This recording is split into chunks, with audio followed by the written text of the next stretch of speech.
வெள்ளையா இருக்கிற மலையாள நடிகைகளை மட்டுமே தேர்ந்தெடுக்கிறது ஏன் அப்படிங்கிற கேள்விக்கு விளக்கம் கொடுத்திருக்காரு மாரி செல்வராஜ். ஆனா இதுக்கு இது பதில் இல்லையே.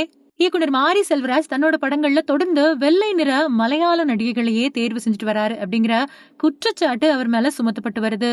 ஒடுக்கப்பட்ட மக்களோட குரலை பேசுறேன் அப்படின்னு சொல்லக்கூடிய நீங்க ஏன் இப்படி ஓரவஞ்சனை செய்றீங்க அப்படின்னும், நல்ல அழகா கருமை நிற தமிழ் நடிகைகள் யாருமே உங்களுக்கு கிடைக்கலையா அப்படிங்கிற கேள்வி அவர்கிட்டயே சமீபத்துல முன்வைக்கப்பட்டுச்சு. அந்த கேள்விக்கு உடனடியா நோ கமெண்ட்ஸ் அப்படின்னு சொல்லாம அவர் கொடுத்த பதில் தான் இப்போ அதிகமா ட்ரோல் செய்யப்பட்டு வருது. துருவ் விக்ரம வச்சு மாரி செல்வராஜ் இயக்குன பைசன் படம் டியூட் படத்தோட தமிழ்நாட்டுல தொடர்ந்து பாக்ஸ் ஆபீஸ்ல போட்டி போட்டுட்டு வருது. மாரி செல்வராஜ் இயக்கத்துல துருவ் விக்ரம் நடிப்புல உருவாயிருக்கக்கூடிய பைசன் படத்தை பலரும் பாராட்டிட்டு வராங்க. வர்மா ஆதித்ய வர்மா அப்படின்னு அர்ஜுன் ரெட்டி படத்தை 2 தடவை ரீமேக் செஞ்சும் துருவ் விக்ரமுக்கு வெற்றி கிடைக்கல.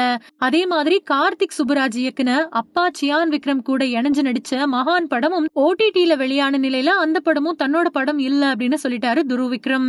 துருவ் விக்ரமோட கூற்றுப்படி அவரோட முதல் படமா கருதப்படக்கூடிய பைசன் படம் இதுவரைக்கும் 37 கோடி ரூபாய் வசூல உலக அளவுல அள்ளி இருக்கிறதா சொல்லப்படுது. அடுத்த வாரத்துக்குள்ள 50 கோடி வசூல தொட்டுடும் அப்படின்னு எதிர்பார்க்கப்படுது. பரியேறும் பெருமாள் படத்துல தெலுங்கானாவை சேர்ந்த கயல் ஆனந்திய ஹீரோயினா நடிக்க வச்சாரு. தனுஷ் நடிச்ச கர்ணன் படத்துல மலையாள நடிகையான ரஜீசா விஜயன நடிக்க வச்சாரு. வாழை படத்துல மறுபடியும் மலையாள நடிகையான நிக்கிலா விமலா நடிக்க வச்சிருந்தாரு.